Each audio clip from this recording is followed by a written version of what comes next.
to our ICTM webinar. I'm Annie Forrest, President-elect of the Illinois Council of Teachers Mathematics, and I also moderate our webinars. We actually this is our first time trying out this new platform. We have a Zoom account now and Zoom webinars. In the past, we were using a different platform. So this is a little bit of a practice session. We have our speaker today who is actually works in the same district that I do. So we are sitting across the room from each other so that we can test this out. I'm going to mute when she's talking and vice versa so that we don't get feedback since we're in the same room, but I apologize in advance if we mess that up at all. But yeah, we're very excited to try out this platform. You should be able to add questions in the chat area, and we're going to do our best to field those questions as they come in. We're in a real school, so there's a real announcement. But anyway, I think we're going to go ahead and get started. And again, we'd love your feedback after this webinar as well, especially because we're using this new platform. So you can email webinars@ictm.org, and I get those emails. So I'm going to introduce our speaker. We have Ann Agostinelli. She's an 8th grade mathematics teacher in Berwyn South District 100. She's been teaching middle school mathematics since 2005 and is a huge fan of instructional routines that get students thinking, talking, and moving. Anne is also on the board of directors for ICTM. So we're really privileged to have her do this webinar for us this afternoon. So I'm going to go ahead and turn it over to her. And just as a way of an advertisement, these webinars are brought to you by our ICTM members. So although they seem free, it's actually because of ICTM members that we're able to do things like this. So if you're not yet a member, you can go to ictm.org and join. And then a recording of this should be up on our website in the next few days. All right, so I'm going to go ahead and mute myself and turn it over to Anne. All right, thank you so much, Annie. Welcome, everybody. It's really good to see you right after school on a Monday. Best time ever to have a webinar. We are going to, like Annie said, be trying out our Zoom today, so please bear with us. And if any issues come up, just add them to that chat box on the lower right hand. So I am going to share my screen and show you the slides. These slides are available at the link at the bottom. So it's a bit.ly at the bottom of my first slide, which I can't see because it's covered by the slides. So again, Annie said I'm an 8th grade teacher back in the classroom this year after taking a few years in a coaching role. So I have been really thinking a lot about formative assessment and in particular formative feedback. So making sure that not only that my students are receiving that feedback, but that they have opportunities to do something with the feedback and to really learn from those experiences and re-engage with their work. So I'm going to be sharing with you some of the strategies and things that came up today for me. Are you good with the chat, Annie? I see something's popping up. Okay. All right. So I want you just to think for a moment about how and when do students in your classes get feedback on their thinking. Go ahead and type into the chat box if you have any that you can think of and want to share.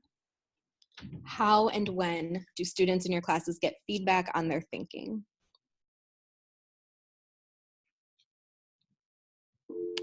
If you're taking the pink buzz is here.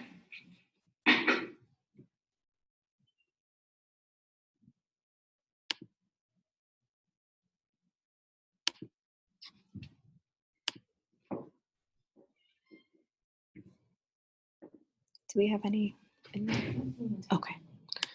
So a lot of the typical responses that we see are listed on this slide.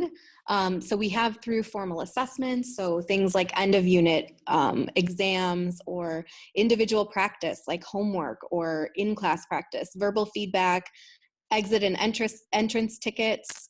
There are lots of websites and apps that give feedback, and from peers during group work. And so when I started to really think about and analyze the types of feedback that my students were getting in class, I realized that while a lot of these options were available to them, I wasn't necessarily seeing evidence of students using that feedback in meaningful ways to really change their thinking or move their thinking forward about the topics that they were learning.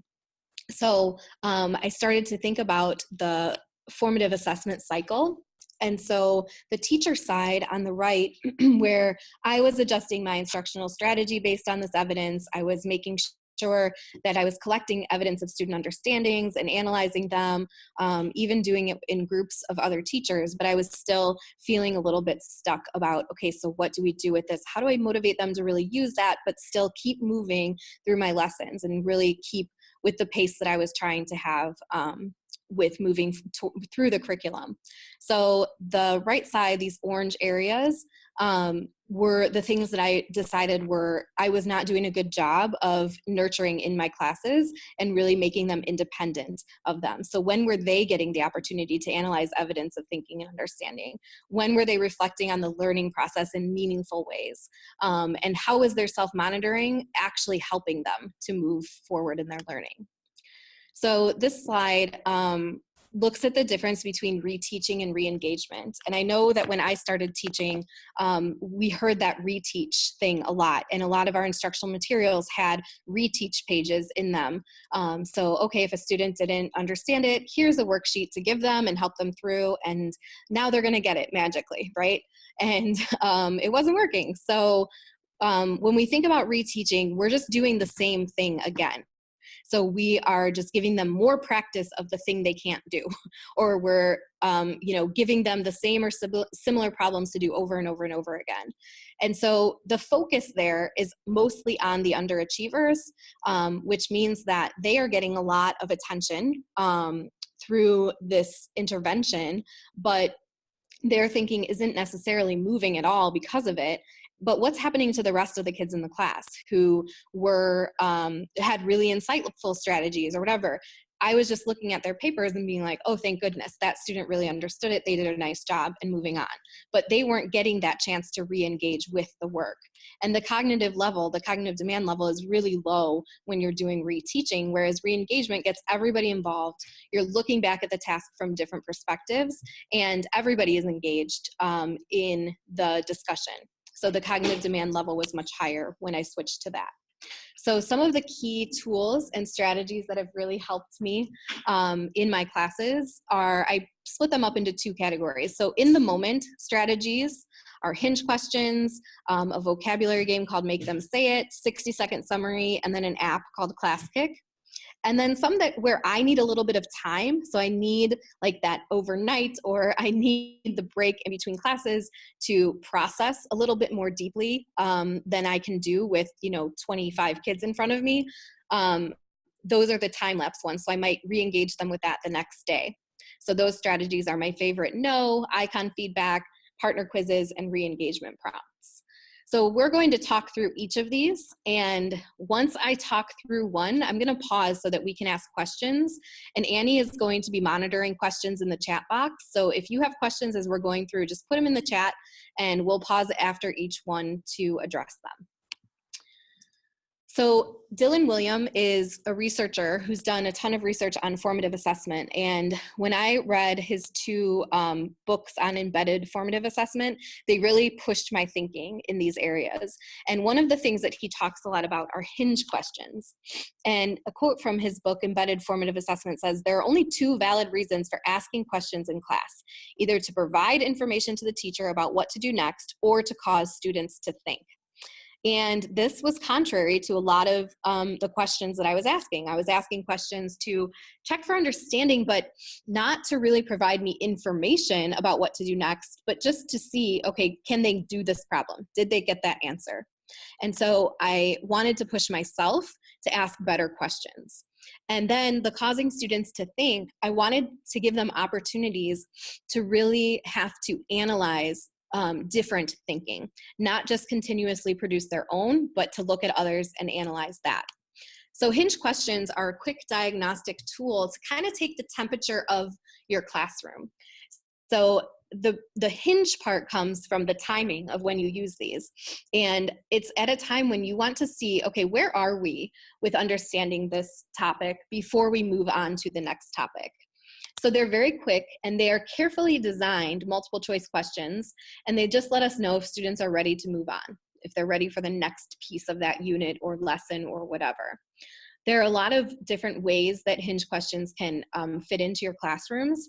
I am fortunate to work in a district where we have one-to-one iPads, so we typically use that, but I know a lot of people have whiteboards, which we also use sometimes, even just a piece of paper or fingers, where students can quickly show you which answer they think it is, and then you can just look around the room and get an immediate visual of, okay, what are we thinking right now about this? So here are some examples from Dylan Williams' book. So take a look at these 4 diagrams.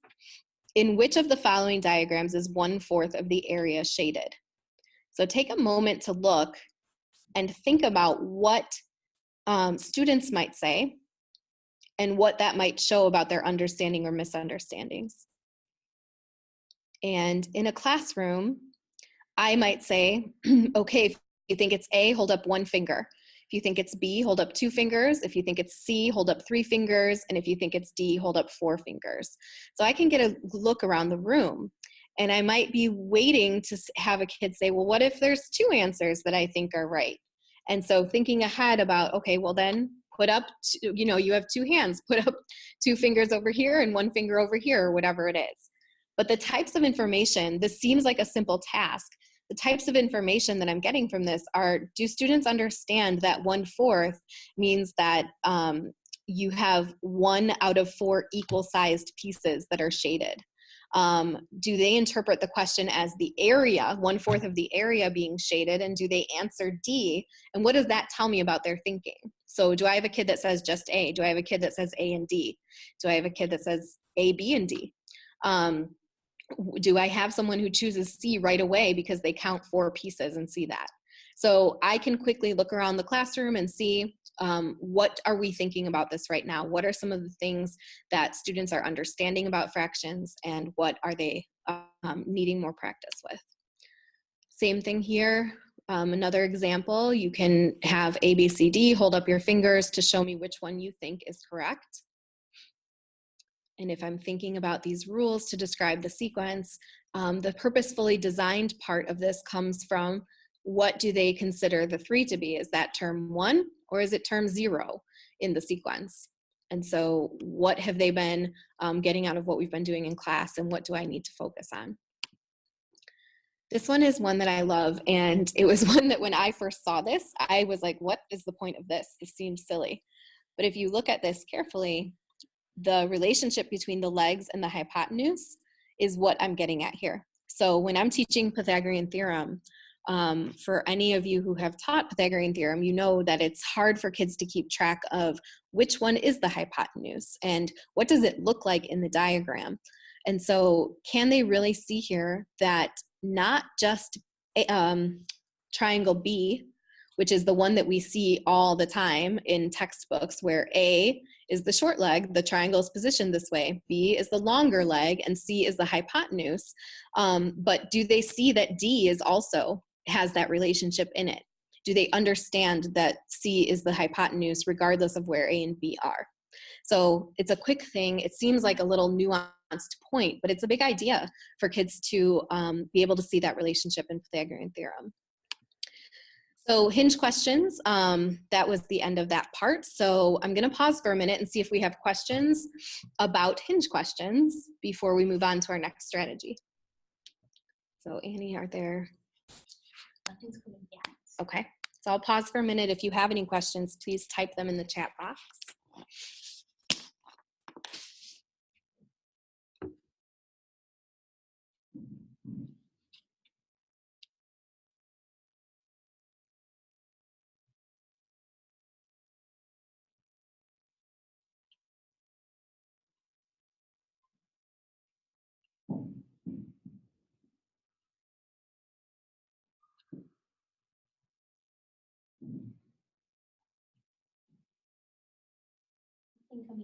Okay, we'll keep moving, and if you come up with a question about Hinge Questions, feel free to put it in there anytime. The next one is make them say it, and this is something that we do a lot on my team with math vocabulary. So When we're in a part of a unit where we're starting to see in kids' writing that maybe they're getting sloppy with using the math vocabulary, or we've introduced a bunch of new terms and we want to see how they're doing with them, this is a really nice in-the-moment tool where I can think about what are you giving as clues to the other person to make them say the vocabulary word. So our instructions are that they pair up with somebody who's within 10 steps of you. One partner faces the screen, so I project on my screen, and the other has their back to the screen. And the partner who is facing the screen uses clues and examples to get their partner to say the vocabulary term, and you may not use the word itself. So I know there's a game like this, Headband from Ellen, and then there's some other one too that I can't remember. It was like a game show. And then we usually play 2 rounds. They're pretty short. We always start a round with a non-math word. So I'm just going to click through these slides because we're not in the same room together, but you can see that what would happen. So imagine that you are the person seeing these words on the screen. You would have to give clues for your partner to try and guess that word, and they cannot see it. So round 1 would start with a non-math thing. So I might make them say Super Bowl. And so the kids try and talk to each other, try and describe it in a way that will make the other person say it without using these words. Then we get into some math terms. So they would do slope. Once we have that, I might pause and have students share. So Annie, what was the clue that helped your partner get the word slope? How did they really understand that you were talking about slope? And so after each round, sometimes you get it and you're like, oh yes, they all got it really fast. Other rounds, you might have a pair or two who are really lagging behind. And so that's where you can pause and use what you heard, use that information in the moment that you heard from other groups and say, wow, Jose, you gave a really good clue. Do you remember what you said about the skiing? And then have him talk about that. And that can help to move everybody forward. So some of the other ones, proportional, horizontal line. Then they switch. So whoever was giving the clues switches and they become the guesser. We do round 2. We start with another non-math word. And then we go through a few more math terms. And then we debrief as a class and talk about any of the ones that were really tricky. What are some examples that we can give, and just wrap it up. So it's a really quick activity. We have a block schedule. So in an 88-minute block, this is a really good transition piece. So in the middle of the block, we've been doing some work in groups, and then we're going to transition to something else. So this is a great transition tool to get us up and moving and doing some talking about math vocabulary before we move into the next part of the block. So that is Make Them Say It. If you have any questions about that, go ahead and type them in. Or if you know what game show that I was trying to think of, feel free to type that in too, because I cannot remember it for the life of me. $10,000 pyramid? No, I mean, that might be too. I feel like it's not a really original idea, but it's some one-word thing. Okay. Just give me the sign when I should keep going.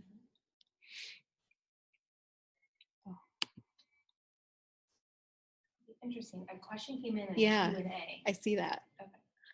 But I don't see the answer a lot. You could just say it. I don't see the question for some reason. I see that notification. Mm-hmm. Do you have students in teams doing this, or whole class sometimes? Yeah, so they pair up, and I actually. I don't think anyone could hear me. Oh, okay, sorry. Yeah. The question was, do you have students do this in pairs? Or teams sometimes, or the whole class. And so what I do is they all pair up at the same time. So we stand up and they have to find someone within 10 feet of them. They pair up with that person, and then we literally just form like 2 lines down the middle of my classroom. And so one line is facing where our screen is, where it's projected, and the other line has their back to that screen.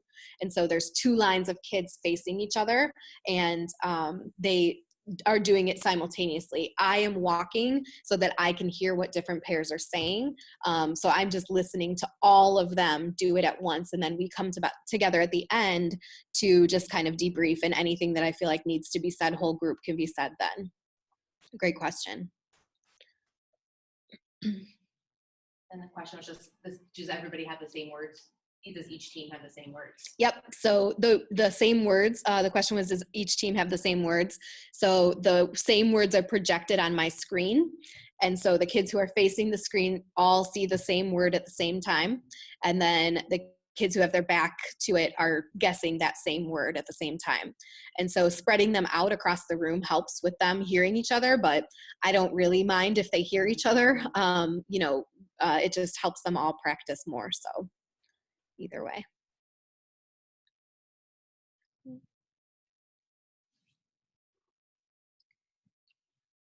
Are we good to move on, or do we have others? I just saw in the chat, Jill had an idea about a group of 3. Uh-huh. I don't know if you can see. I cannot. Oh. For some reason, I can't see this. Somebody said they do groups of 3 because one person can be the judge to make sure that they don't. Oh, yeah, nice. So having the groups of 3 and then having the third person be a judge would be a really good idea. I'm going to try that. And somebody said that maybe the game was called Password. It was Password. Password's the game. So thank you. I could not remember that. All right. So that is another one in the moment that you can really do. The 60-second summary, we actually had an ICTM book chat over the summer about the book Make It Stick, and they talked about a lot of these strategies. So I put the link up here, the retrievalpractice.org. They have a lot of really good strategies for quick, in-the-moment, formative assessment, and then helping kids synthesize their thinking. 60-second summary is also known as a brain dump. And students just write or draw independently for 60 seconds. So I am a big fan of timers on my slides when I have something that is timed like this. And so I'll just put a 60-second timer up on the screen, and we'll pause. And then typically I do give some guidance just because a blank piece of paper is pretty intimidating for a lot of kids to be looking at. So give a little guidance on what to do. But you can just say, I want you, okay, we're going to write for 60 seconds, and I want you to write down everything you know about systems of equations. And they can just write down literally everything they know about systems of equations. And then when they have guided prompts, it's more like, okay, let's pause. I want you to think about what you have learned so far today, or I want you to think of a new word you learned today and write about it, draw it, do these different things with it. So they're really nice to use as exit slips if you want to just check in at the end of a day. They're nice prior to assessments. So building confidence for kids and really kind of seeing what they're writing about prior to an assessment, this can be useful. But it also is really nice just in the middle of a class if you have a lot of information. So if you're learning a lot of information in an 88-minute block, a lot of information is talked about in 88 minutes. And so we sometimes will just pause and say, okay, wow, we just learned a lot about this. I want you to pause for a minute in your notebook, write for 60 seconds. I'm going to set the timer and go. And they will just jot down everything that they want to remember. It also gives me a lot of insight into what's sticking and what's standing out for students and what we're learning. So if every single kid writes something down, I know that that really got through. But if there's like 2 kids that write something that I thought was really important, then I know I need to revisit that because it did not stick the way that I thought it was going to. So a couple of examples from my class, this was, we have a weekly homework assignment. And so the last question of that homework assignment was to set a timer on your iPad for a minute and write a summary of everything you've explored so far in Unit 4. Our Unit 4 is so long. And so we had a lot of like benchmark check-in points along the way. And I structured it with some guidance of this might include things you have noticed, questions you are thinking about, new terms you've learned, examples of problems you can solve, or other notes. So this one was very open-ended because I just wanted to know how they were feeling. So you can see what the student wrote. She's talking about things that she learned. I noticed some of the vocabulary that she was using. I noticed that she seemed to like we've been using those balanced hanger diagrams, so that was something that stuck out for her. The student really talked about like rules that she was remembering. So if you have one variable, you can solve for the other. Both sides of the equation have to be equal. Use the opposite operations to solve, work through the problem backwards. So she was very kind of procedural in the things that she gave back to me. And then sometimes there's just some nice feel-good ones. I learned more about algebra and I feel more smarter every day. And sometimes you just need to hear that from kids.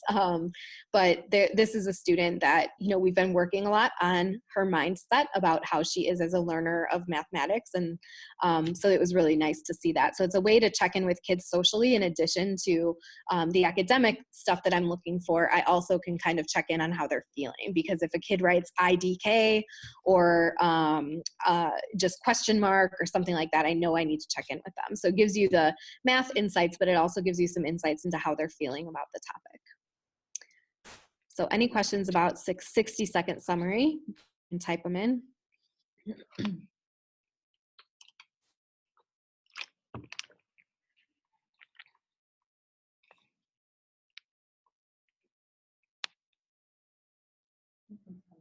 Okay. I'll keep moving, and again, feel free to type them at any time. We'll revisit any at the end that we didn't get to.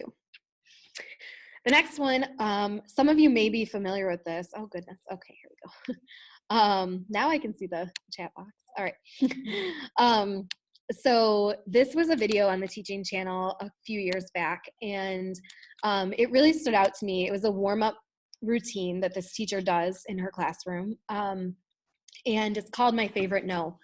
And I'm going to let her explain it because she does a good job of it by looking at this video for a moment. But basically, she is using this idea of mistakes. And the reason that I put on my first slide, my favorite no or whoa, is that I've been in a good conversation recently with a colleague about how we frame mistakes. And I know Dan Meyer wrote a blog post about it not too long ago. Just thinking about, you know, we celebrate mistakes and we talk about all these things, but there is an argument that it maybe isn't a mistake. Maybe it's just where I am in your thinking. So that's where that whoa part came from. And I'm grappling with that a little bit and trying to think about how that fits in with what we're doing and how I need to change my messaging. So enjoy and watch this quick video. Hi, my name is Leah Alcala. I teach 8th grade math, and this is my warm-up routine that I do with my students almost every day. I call it my favorite no. Okay. Good morning, you guys. Your warm-up is on the board. I'm going to hand out your index cards. I put a warm-up problem on the board, hand out index cards to all the kids, have them write their answer. I collect it, and then I sort it, and I say yes, no, yes, no. And I look for my favorite wrong answer, my favorite no, and we analyze that. 4 minutes to work on it. Everyone makes mistakes. We're going to see your mistakes, you're going to see my mistakes. But a mistake is your opportunity to share with me how much you understand. And if I don't know that you don't know something, I need to teach you before the test. The test is too late. And this is a great spot for me to teach you. Make sure your name is on your card. Put your pencil in your pencil slot and pass your cards to the center. I started my warm-up routine to replace clickers. A lot of classes are buying. So that was a clicker for each student. You ask a question, they lock in an answer. And then you look at your computer screen and you know what percentage of your students understand the problem. Well, we didn't have the money for that, so instead, okay, here we go. I thought, well, what if I gave everyone index cards, collected them real quick with their answers already written on it, and then I can just sort them as quick as possible and find out what percentage of my kids know the answer. So, yes, plus 40 cents instead of $15,000. Yes, so we have quite a few yeses and some very interesting no's. 1, 2, 3. I then took that a step further, something I couldn't do with clickers. 7. Look at the ones who are getting it wrong. How far are they from getting it right? And showing that work to the other kids. Okay, my favorite no. Someone wrote this. I say it's my favorite no because I want the kids to first of all recognize what they're about to see is wrong. And I want them to recognize that there's something good in the problem. Like there's a mistake, but it's my favorite no because it showed some good math. So that's the wrong answer. But they did some things that I love. What in that problem am I happy to see? We always talk about what's right first, so that if it's any student's work, they are like, oh, I did do that right. There's a mistake, but the mistake didn't ruin the whole thing. What do I like about this problem? Gavin. Well, they distributed both with the 4x and the -2. Very nice. And what? Today's lesson was on factoring, so I needed to make sure they understood how to distribute. They distributed, and what lets you know that they distributed? David? How there are no more parentheses. There are no more parentheses, and they didn't just drop the parentheses. So they're asked to distribute a term with a variable. They're asked to distribute twice. They're asked to distribute a term with a negative sign, which is often a very common mistake that kids make. And my students do not.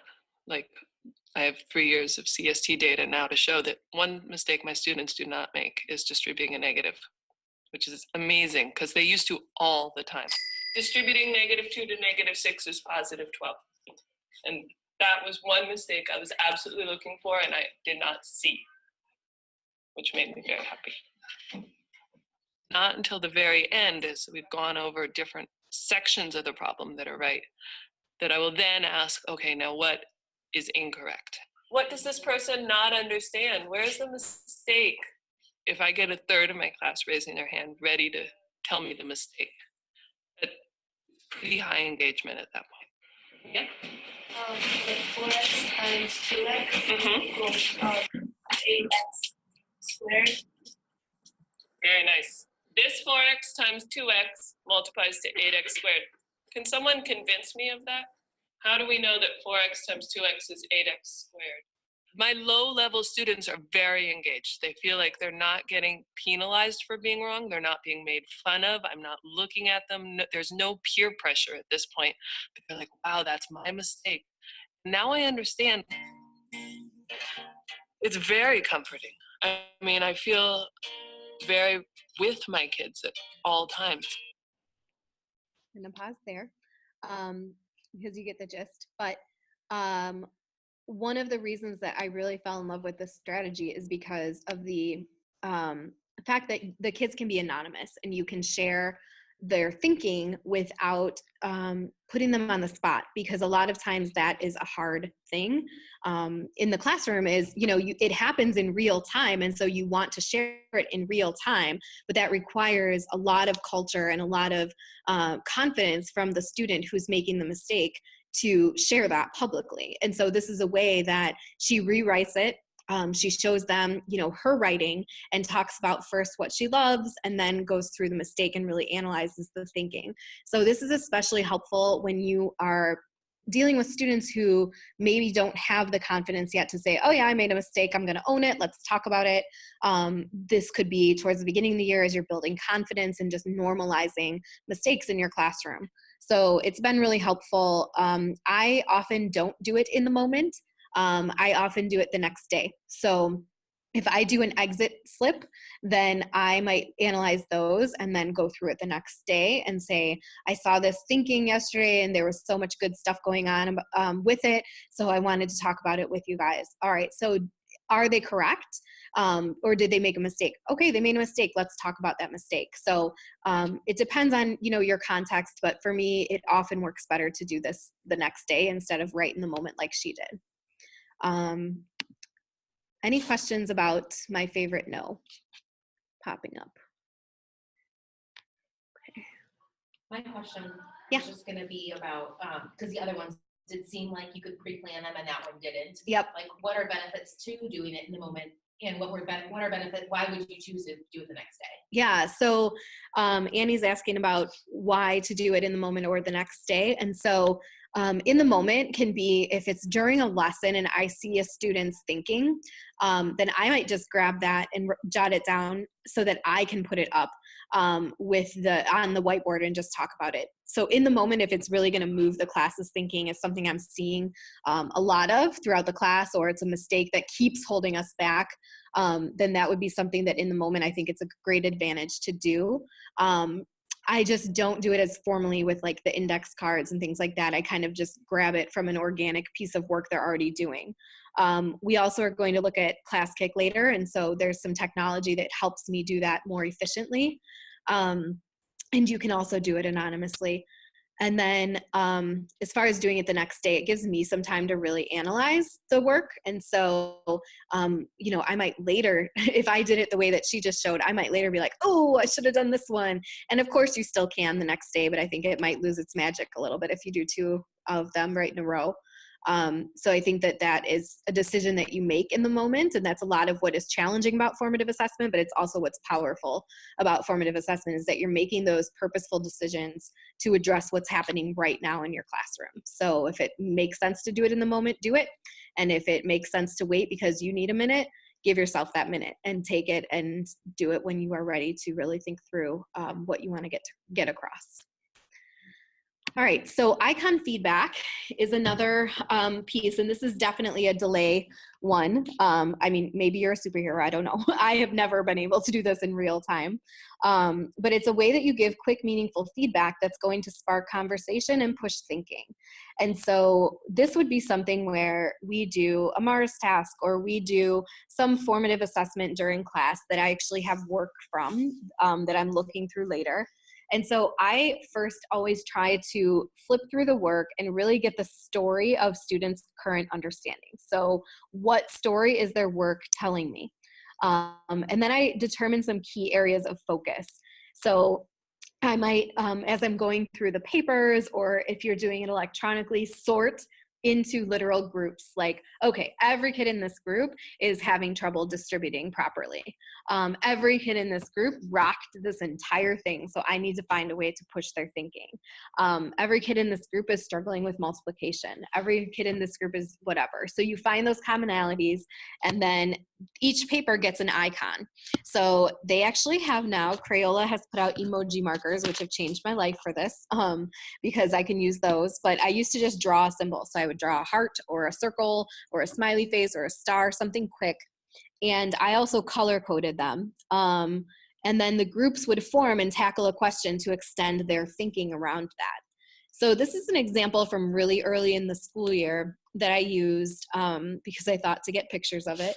And so I always we use cool down. So my school uses illustrative mathematics as our instructional materials. And so each lesson has cool down, which is like an exit ticket that students show thinking about solving a problem that gets at the big idea of that day's lesson. So I always like to start with positive things that I saw, so positive trends in their work, and then things that we need to work on. So positive trends here, you can see their very beginning of the year positive trends, like, oh, your names are on your papers. And then talking about descriptions were mostly accurate. There were use of directional terms that we came up with during the activities. And then I wanted them to work on really elaborating on their ideas, remember to do all the parts of the cool down that gave us information. So their icon feedback, when the kids got their cool down sheets back the next day, they either had a star, a smiley face, a cross, or a heart on their paper. And so when they received their cool down back, they checked for that symbol. And then they had to write the question that was on this slide. So this was a slide projected for them. So if I'm a student who has a blue star on my paper, I would have my blue colored pencil and I would write at the top of my paper, how can I make my descriptions more specific? Then once all the kids had a chance to jot down their question, they would bring their color pencil and their cool down with them. And in this case, I had them find a partner who had the same symbol as they did. Sometimes I have them form groups so that it's a big group, like in 4 corners of the room, all the people who got a smiley face, go to this corner, talk around this table. All the kids who got a star, go to this corner, talk around this table. And then they were able to make additions, corrections, or changes as needed to improve their cool down.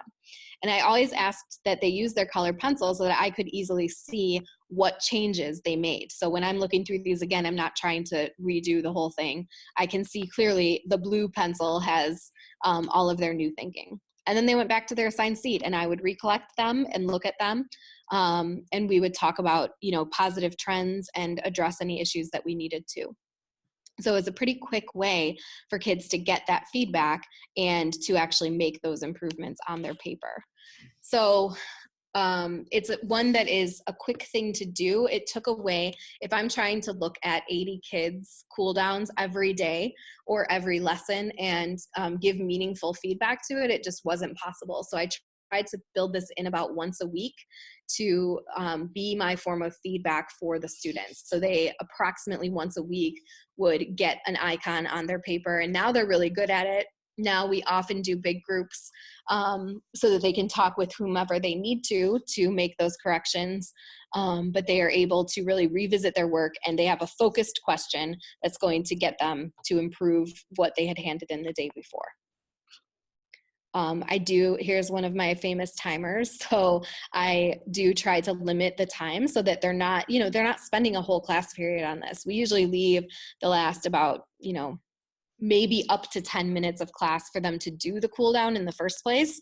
So they certainly aren't going to have more than that to make corrections or changes, but I do want to give time for conversation so that I can hear what they're talking about too and get to every group. If they need more than one of the icons.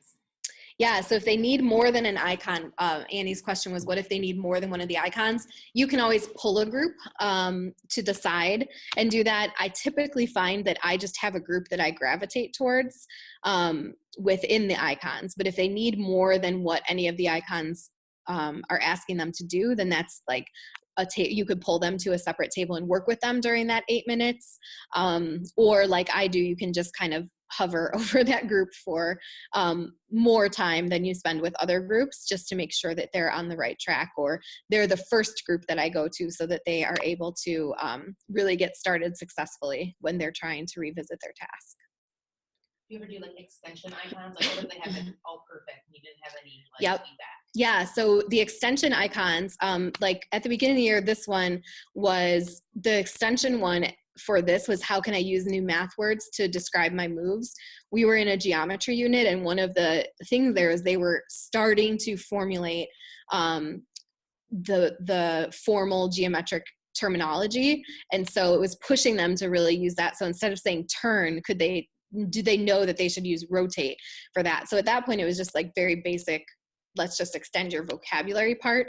But in other ones I've used, so this problem, can you answer this question then? So using what you know about this problem, can you answer this one? So a recent example would be like we were doing systems of linear equations, and then I will extend it to, okay, so you just did this making the table, now can you graph this?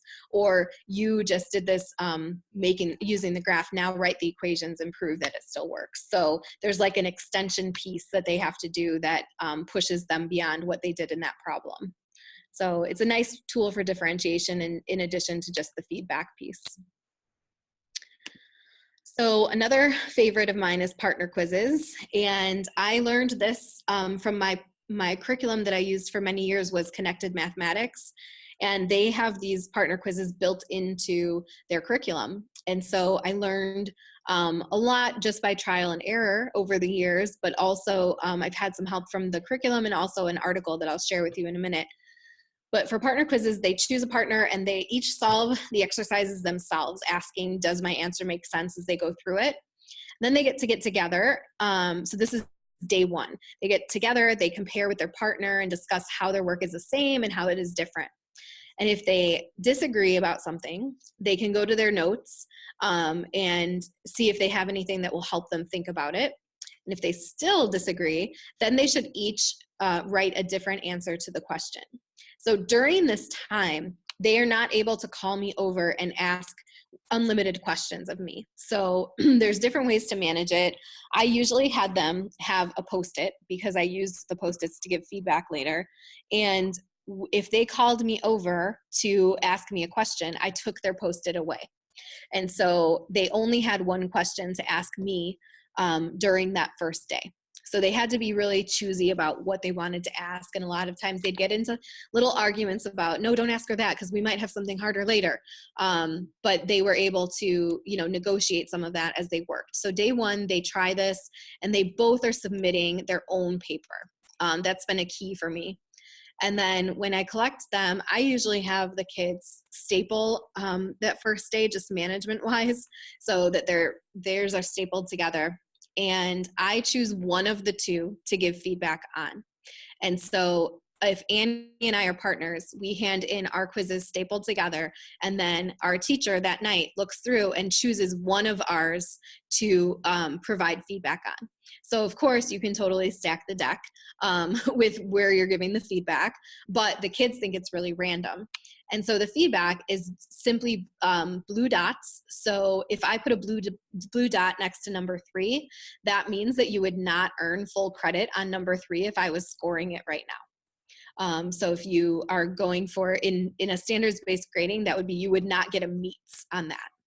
And so then I have their Post-it from the day. I stick those back on papers after I collect them, and I give them some feedback to consider. So I either ask a question, or I say, I would suggest that you try a table if the equations aren't working for you, or something like that. And so on day 2, they get that feedback, and the partners meet again, and they have 8 minutes to revise their quizzes. And then I collect their quizzes and grade them individually as if they never had a partner. So the partner is someone who is a resource for them. So it's really helpful in getting them to learn how to work together, but it's also helpful for me because if I see trends in the quiz, they have that second day, and my Post-its can be really targeted. And it shows me where to go if I need to meet with groups or give them additional support in person. I know to do that, and I can make that happen. And the fact that I grade them then individually helps with any sort of thing. So a lot of kids learn to scam the system. And so they'll put different answers about one that they're not sure of.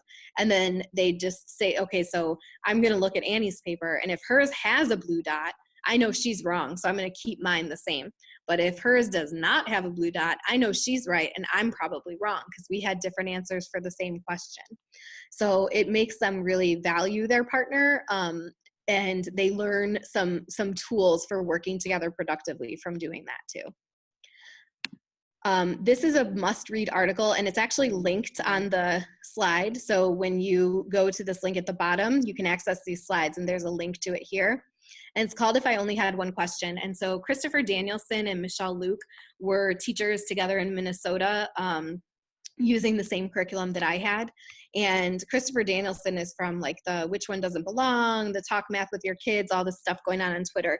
And this was back in his classroom days, and they really break down the process. So this is an NCTM article that really breaks down the process so that you can go step by step.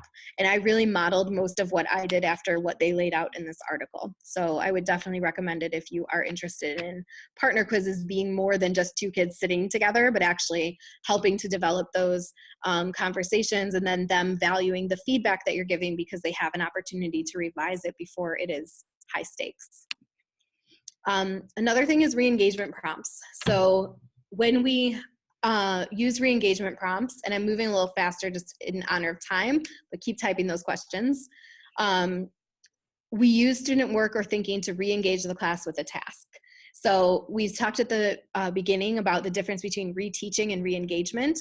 So reteaching would be I would pull this group and try a different worksheet. Re-engagement is I am going to put your thinking up there. We're going to address some misconceptions, compare or introduce strategies, and challenge procedures. So some sample prompts that you might use. I might ask, how are these strategies similar and how are they different? So if we solved this problem yesterday in class, I took pictures of 2 kids' work. I want to know, how are they similar? How are they different? Another example, what does the student's work show about what she understands? So making sense of what the student is thinking, what does it show about what the student understands about the problem? What advice might you give the student to improve his work? So he has some stuff going on there. We're not sure what all of this stands for. We aren't sure if they have the right answer. So what would you tell the student to do? How did Sergio use 2 plus 3 to help solve the problem?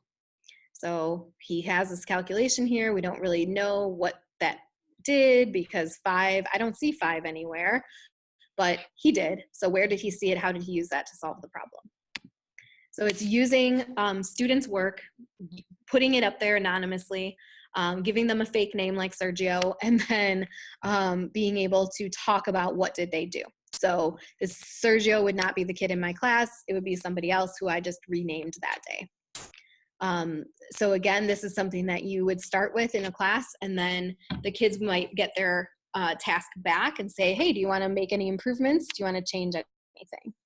I see a chat thing beeping, so do you want to see if that's in there? Oh, Mary Jo wants to know, where did these problems in work come from? So thank you, Mary Jo. They came from the SVMI site. So the Silicon Valley Math Initiative has sample student work papers. And so they have a wealth of things with the MARS tasks that you can use in their resources so that you can access them. And there is a resources slide in here so that you'll be able to link to that too at the end. The last thing is ClassKick. So whatever your device you're on, I'm going to ask you in a minute to go to classkick.com.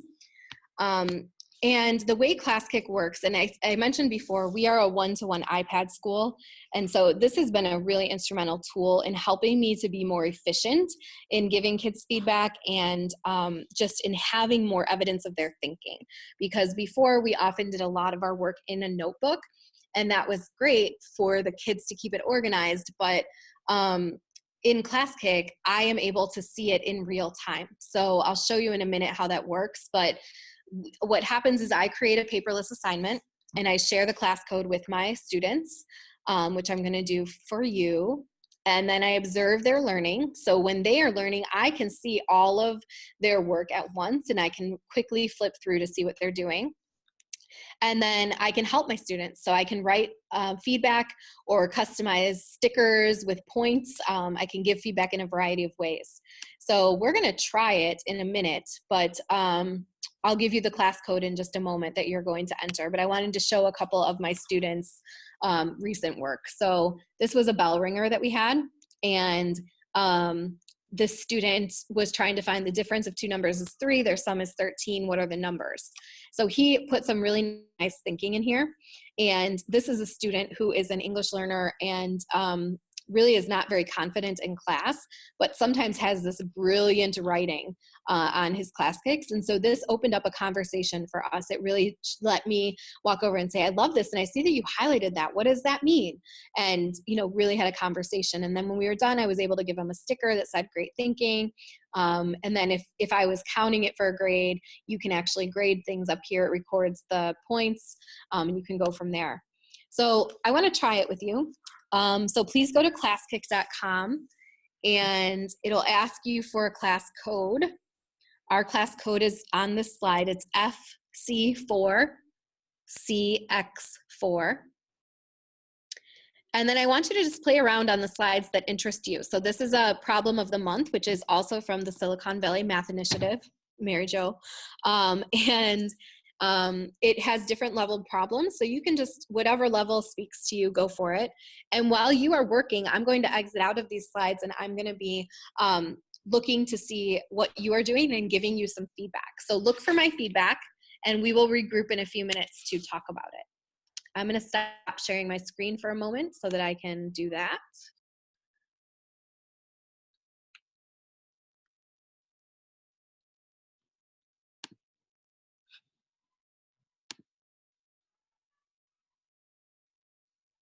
Oh, I feel like you might still need the class code because I'm seeing there aren't a lot of people there. So let me share my screen again and put that up.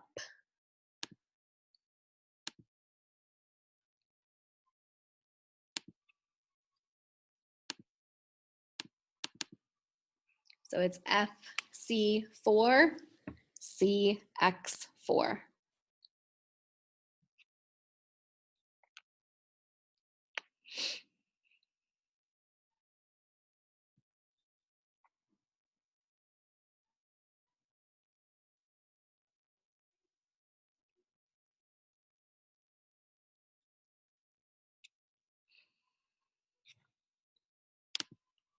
Okay, I see some more people.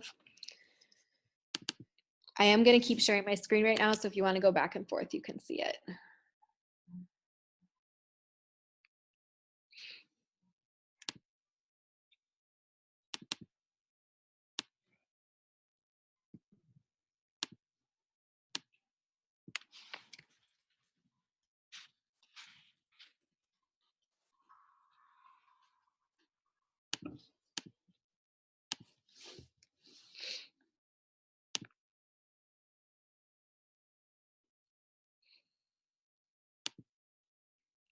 Nice, class kick is freezing on me.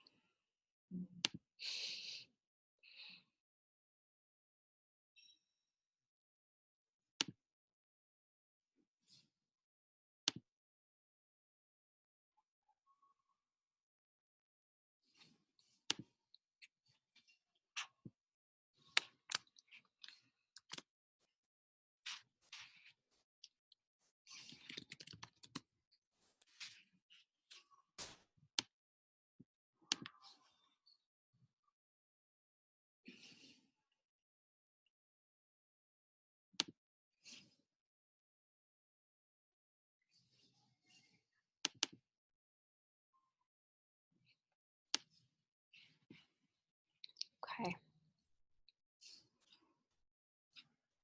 So continue to play if you'd like, but if you want to come back to our screen, I'm going to show you what it looks like from my end and talk through a couple things there. So I can see the students who are in my class. So I see those of you who are logged on. And I can also see what slide you're on. So the one that is outlined is where you are. So I know that George is on slide 2 and Heather is on slide 4. So I can kind of monitor what's going on with that. And then I also can see what you are writing. So in a class, when I'm doing this and there's, a lot more people in there, I can scroll through quickly and be like, oh goodness, Annie doesn't have anything written. I got to check in with her. Or I can, look to see, oh my goodness, Heather's really flying through this. I better go check in with her and see what's going on. And then on your slides, for those of you who got some feedback, I have stickers that I can put on. So I put love it. I asked her a question. What do your variables represent? And I can see all of Annie's thinking about this problem. So we can communicate in real time. And so when kids are working on this, it allows me to see what they're doing, give them quick feedback on it, but also more importantly, identify who needs me to intervene. And so whether that means pulling a group to my back table, or whether that means talking to them individually or heading over to a certain group in the room, I'm able to give them the feedback that they need in the moment. So this has been a really important tool for me when it comes to being able to give feedback to kids in a really meaningful way. So I know we only have about a minute left, so I'm going to wrap up with a few thoughts, and then if we have questions, you can feel free to stick around and we'll talk about that. When it comes to where does it fit, that's a question I get asked a lot, and the answer is everywhere. Like, it literally fits everywhere in your instruction. It's what you're already doing every single day. But the shift for me was being more purposeful about collecting it, and then also being more intentional about having kids use the feedback. And so look at what you're currently doing in your classrooms. What is something that you do that you love? Do you love your bell ringers or your warm-ups? Do you love your math talks?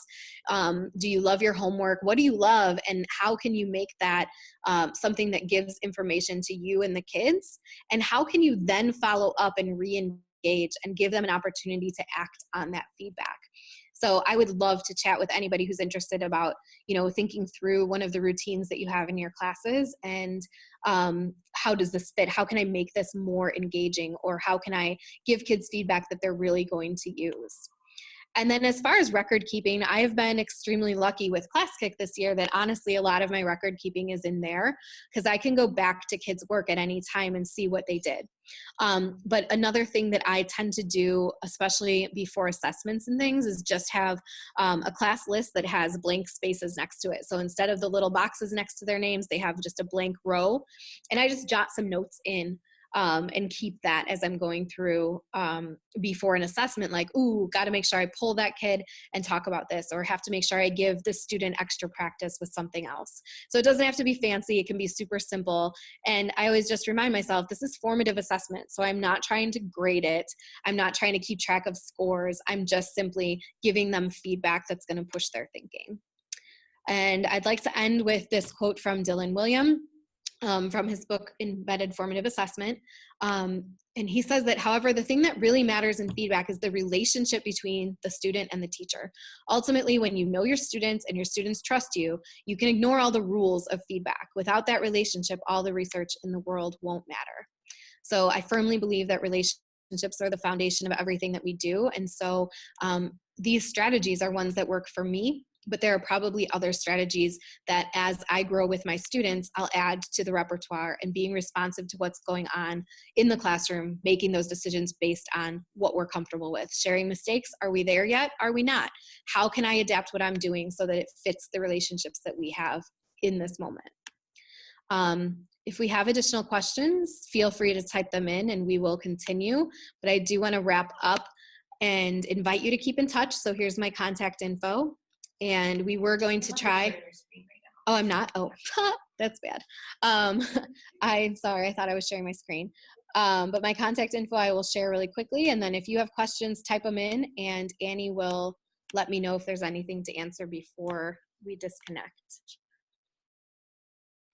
One, I answered it in here, but people were wondering, can you use ClassKick on any devices? And then somebody was wondering about including formative artifacts and portfolios for parent meetings. Yeah, so the artifacts for parent meetings, we actually do student-led conferences here, and students were really excited about having ClassKick because they didn't have to dig through folders of information. They were able to just take screenshots of what they wanted to share with their parents, and so they had all of these awesome, pieces of work that they could choose from, and they didn't have to like dig through and try and find something that worked. So they were able to just quickly, like I just quickly looked through everyone's work. They were able to do that and take a screenshot, and we have them do them in Google Slides.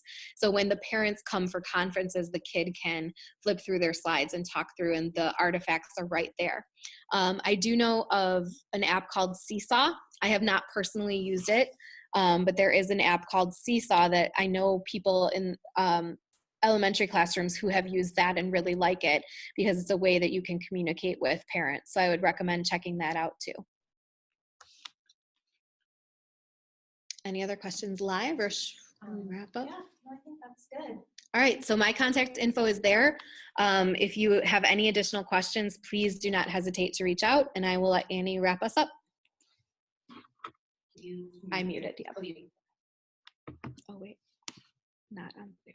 All right, I'm just gonna thank Anne for that amazing webinar. That's so much helpful information. I know that my thinking really got pushed about partner quizzes, for example, something that I hadn't thought about so much. So anyway, I appreciate it. Again, these webinars are brought to you because of memberships. So if you are not yet an ICTM member, we encourage you to join.